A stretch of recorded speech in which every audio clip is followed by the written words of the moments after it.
کہ مجھے نشانہ بنایا گیا، لیکن اس کے ساتھ ساتھ میرے گھر والوں کو بھی نہیں بخشا گیا۔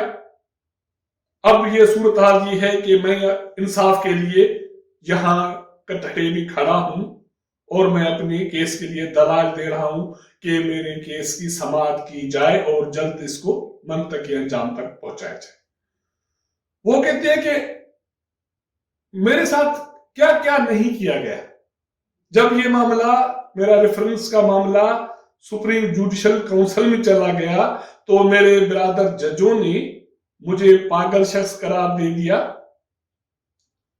سابق چیف جسٹس آف پاکستان پہ وہ الزام لگاتے ہیں کہ جسٹس آصف سعید کھوسا نے میرا موقف سنے بغیر میرے پیٹھ پہ خنجر مارا۔ وہ اس روشنی میں کہتے ہیں کہ جب اس کے خلاف یہ ریفرنس داخل ہوا تھا تو وہ چھٹی پہ گیا ہوا تھا، اس کے والد کی طبیعت ٹھیک نہیں ہوئی تھی، تو اس کی غیر موجودگی میں اس کے ریفرنس پہ کارروائی شروع ہوئی تھی۔ تو قاضی صاحب اسی زمرے میں یہ الزام لگا رہے ہیں، لیکن اس کے ساتھ ساتھ وہ بینچ پہ یہ واضح کر رہے ہیں کہ میں خون کے آخری قطرے تک لڑوں گا، اور وہ بینچ کے سامنے یہ بھی کہتے ہیں کہ اب مجھے یہ سمجھ میں نہیں آ رہا کہ ہم جمہوریت میں رہ رہے ہیں، ہم ڈکٹیٹرشپ میں رہ رہے ہیں اور پاکستان میں سائے حکمرانی کر رہے ہیں۔ جسٹس مقبول باقر صاحب نے اس کو 1-2 مرتبہ یہ ریکویسٹ کی کہ مہربانی کر کے اپنے کیس پہ دلائل دیں، یہ سائے، یہ برادر یوسف وغیرہ، یہ کیا آپ چیزیں کھول کے بیٹھتے ہو، ہمارے لیے مسائل کرتے ہو۔ بینچ میں جسٹس عمر عطا بندیال کے علاوہ کوئی ایک اور ساتھی نے اس سے جرح کی۔ باقی ججز کی یہ کوشش تھی کہ جسٹس قاضی صاحب کو اپنے دائرے میں محدود رکھا جائے کہ تاکہ وہ دلائل کمپلیٹ کرے، لیکن اب قاضی صاحب کو روکے تو روکے کو، جب بھی اس کو روکا جائے تو وہ چڑ جاتا تھا، اور وہ یہ کہہ رہا تھا کہ جب میں نے فیصلہ دیا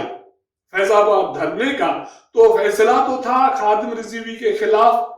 اس نے اس کے خلاف کوئی نظر ثانی کی درخواست نہیں کی، لیکن باقی سب نے نظر ثانی کی درخواست کی۔ دفاع وزارت، MQM، پاکستان تحریک انصاف، پاکستان تحریک انصاف نے تو اپنے درخواست میں یہ دعویٰ کیا کہ میں جج ہونے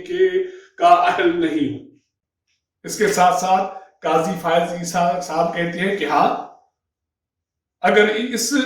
الزام کو اس حوالے سے دیکھا جائے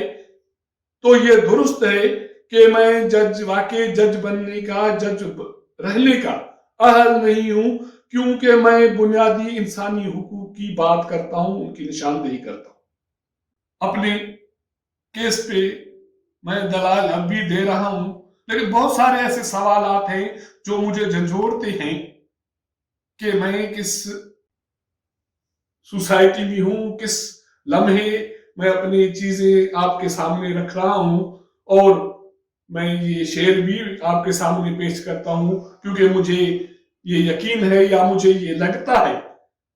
کہ بہت کم امکانات ہیں کہ مجھے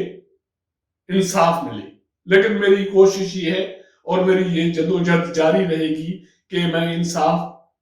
پا سکوں، حاصل کر سکوں۔ آگے چل کے وہ کہتے ہیں کہ شہزاد اکبر، اس کو تو جیل میں ہونا چاہیے، وہ PTI کا کارکن رہا ہے، 8,000 تنخواہ پہ اس نے ملازمت شروع کی، اب اس کی بلے بلے لگی پڑی ہے۔ تو جسٹس باقر نے اس کو پھر یہ ریکویسٹ کی کہ مہربانی کر کے آپ تحمل کا مظاہرہ کریں، آپ اپنے کیس پہ رہیں، لیکن جسٹس قاضی فائز عیسیٰ باز آنے کے لیے تیار نہیں۔ اس کے الزامات آلموسٹ وہی ہیں کہ کوئی مجھے کیا، وہ نام تو نہیں لے رہا لیکن وہ اشارے واضح کر رہا ہے کہ مجھے یہ بہت سارے لوگ قوتیں بطور جج سپریم کورٹ ہٹانا چاہتی ہیں، اور اس کی مین وجہ